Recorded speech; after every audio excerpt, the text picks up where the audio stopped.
What is up, everybody? It's me, Troy, and I'm here with another video. What's up? Yeah, that's old tin can, kicking out a crazy beat.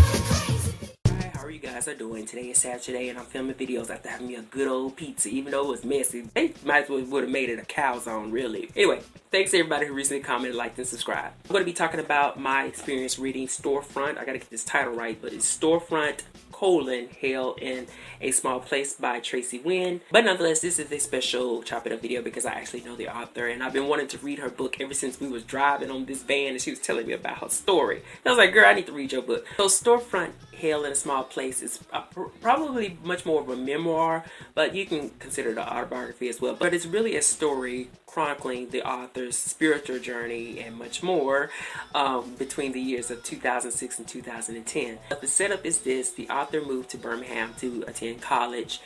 She's basically in this position where she was separating herself from a lot of her more bad decisions early on within her life in her teens and that sort of thing. And she's looking to connect closer to, God and Christ through religion. She's trying to reform her spiritual life for the betterment of her future.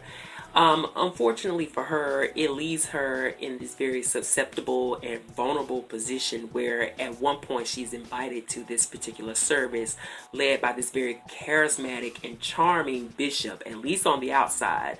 Won over by his words, the book then moves forward as it goes into the much more nefarious and controlling and manipulative behaviors of this particular bishop. And I mean, we're talking some psychological stuff that's, girl, like, yes, he's the bishop of this church. Yes, he's preaching Christianity, but on the entire surface of this whole visual and religious and ideology concept of this book, it is all about escaping a cult. That's right, you heard it here first. Storefront: Hell in a Small Place is about escaping a cult or surviving a cult. But this is much more than that. With that bit of information out of the way, the story is told in this very candid and straightforward narrative, of course, first-person narrative featuring Tracie's voice. It is, I make up words sometimes, but it does read kind of like this diaristic feel to it, like diary, somebody writing in a diary. I make up words.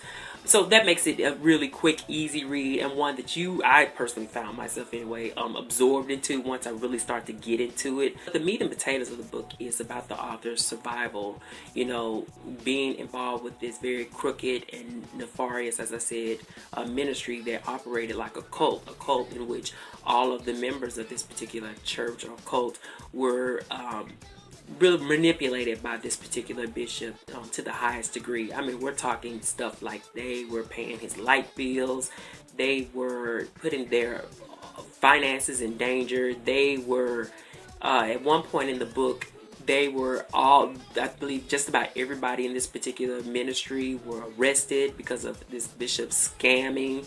Just a lot of stuff. I mean, it was so obscene to me, a lot of the stuff that took place in her life, between those years within this particular cult, that I really found myself laughing. It was that obscene. Now, I know that that's kind of like not the way to take it, but I'm telling you, there was some stuff in here that just made no sense. And it was really hard for me personally because I'm one of those people like, look, you're not going to tell me what to do. And I'm not going to follow you anywhere. And therefore, I was reading the book like I'm about ready to fight somebody, okay, after what was going on. But it's not about me. It's not about us, the reader. It really is about Tracie's story, surviving this particular cult. Because there was many, and I mean a plethora of opportunities in which this cult could have sent her down.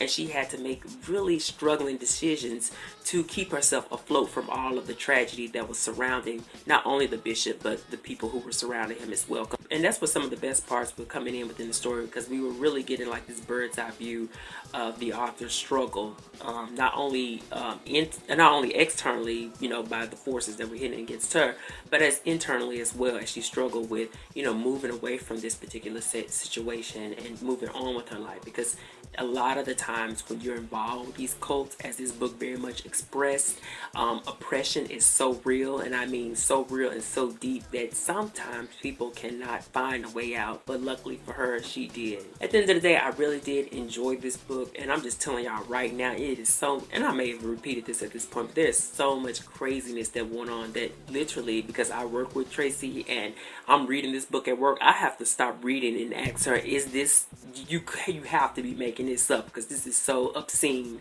But anyway, I do recommend this book. I hope you guys do pick it up and support my girl Tracie. I'm going to leave a link to her YouTube channel as well as the book on Amazon. Hopefully it's on Kindle by now if you guys want to check it out on Kindle. So Storefront Hell in a Small Place. Go pick up your copy of this book. I'm telling you, y'all going to be like, y'all going to come back on this channel and be like, what the hell you got me reading?